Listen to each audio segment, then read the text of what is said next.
Buddhism is one of the oldest religions in the world. Its history is dated back 2602 years ago, when Lord Buddha reached his enlightenment and began his first teaching in India, where Buddhism was started, to spread from there to many parts of the world. From the information in Encyclopedia Britannica, it is revealed that of all the total population in the world of 7 billion, 6% of them are Buddhists, or around 360 million people, which rank fourth in the world, after Christian, Islam, and Hindu. The teaching of Buddha focuses on the Four Noble Truths, which are suffering, cause of suffering, end of suffering, and path to end sufferings. As Buddha passes away 2557 years ago, it is the monks who spread the teaching of Buddha to people. Most monks live in monasteries or temples, which were built for them to stay and carry out their activities. Thailand is among few countries in the world that more than 90% of its people are Buddhists. From the statistics collected by Thai Office of Buddhism in 2012,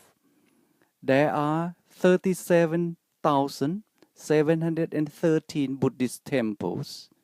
and 355,295 Buddhist monks in the country, which is around 0.5% of the whole population. A duty that Buddhist monks are required to do regularly is the dissemination of Buddha's teaching or Dhamma to Buddhists or to any people so that they would follow and becoming good people. There are also other types of activities of monk to practice, some of which is a group of practices called dhutanga. What is dhutanga? Dhutanga is a group of 13 practices, which are strict practices that would lead monks to purification. These practices are wearing a bundle loaf, wearing only 3 loaves, going for alms, not omitting any house while going for alms, eating at one sitting, eating only from the alms bowl, refusing all further food, living in the forest, living under a tree, living in the open air, living in a cemetery, being satisfied with whatever dealing, sleeping in the sitting position, and never lying down. Buddha did not force monks to practice dhutanga, nor did he forbid monks not to practice it. One or more of the practices may be carried out by monks for a shorter or longer period of time. Moreover, we can observe that there are very few monks who practice dhutanga or take such a trip as compared to the total number of more than 200,000 monks in Thailand. Mostly Thai monks live in monasteries. Therefore, it is interesting to find out what is the reason why some monks in Thailand go for dhutanga trip, and what are the benefits that they have obtained from it.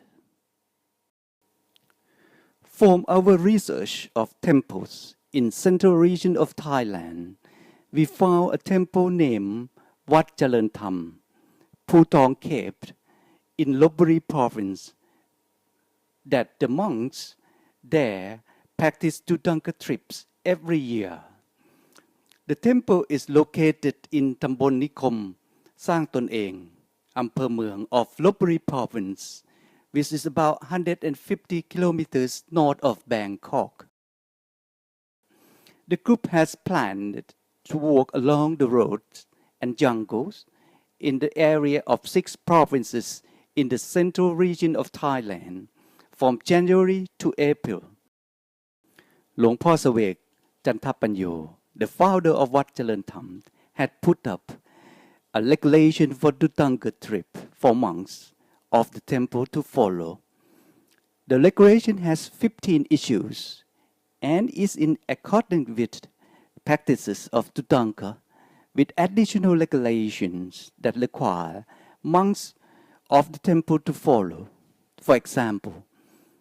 the Dhutanga trip has to cover at least 3 months. Monks taking Dhutanga trips less than 3 times are not allowed to take a trip alone, and the trip is to be started in January. According to the Thai tradition on sending out monks for Dhutanga trip, people will come to offer water to monks as well as worship and honor the trip. At the end of the day, monks taking a Dhutanga trip will stop to rest in a jungle or in a natural place where it is peaceful and quiet. It would be nice to stay near a place where there is water resources, like a pond or a lake, as monks need water for drinking and cleaning. At night time, before going to sleep, monks have to do the praying, walking in circle, and meditation. As mentioned earlier, Dhutanga practice are hard to follow, but why there are still some monks who go for Dhutanga? What are the reasons and what would be the benefit that they obtain from it? Let us interview some monks and ask these questions.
ความลำบากของคำถามแรกนะที่เราว่าเจอความลำบากเจอความทุกข์เจอสิ่งต่างๆที่เราไม่ถูกใจเลยเราไม่ชอบเลยแต่เราเห็นความสุขในนั้นอันนี้อาจจะเป็นคำตอบนะว่าความสุขที่เราได้จากความลำบากหนึ่งคือเราได้ความขันติความอดทนเราได้แหละอดทนต่อสิ่งที่เราไม่อยากเจออดทนต่อสิ่งที่เราไม่เคย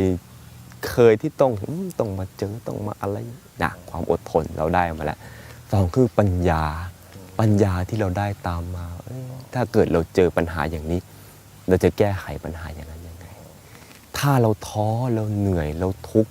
เราจะแก้ไขปัญหาอย่างนี้ยังไงมันเหมือนเป็นสนามแห่งปัญญามันเหมือนเป็นคัมภีร์ตำราเล่มหนึ่งที่เป็นคัมภีร์ของธรรมชาติเป็นคัมภีร์ที่ใหญ่ที่ให้เราเข้าไปศึกษาไปอ่านที่เขาเรียกว่าอ่านใจธรรมชาติแล้วก็ย้อนกลับมาอ่านใจตัวเอง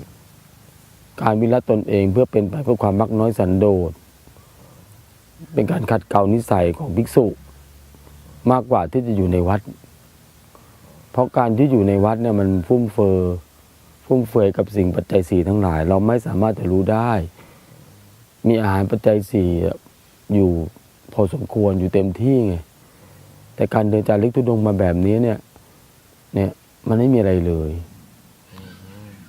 ในท่ามกลางของความไม่มีอะไรเลยนี่เองเนี่ย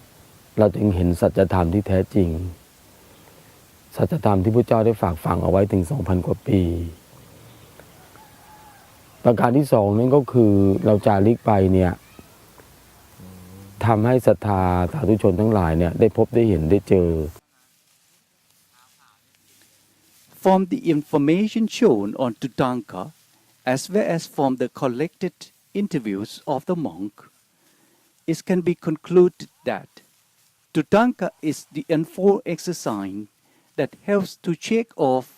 the defilements and helps to reach the peacefulness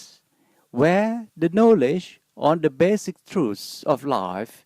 can be self-obtained.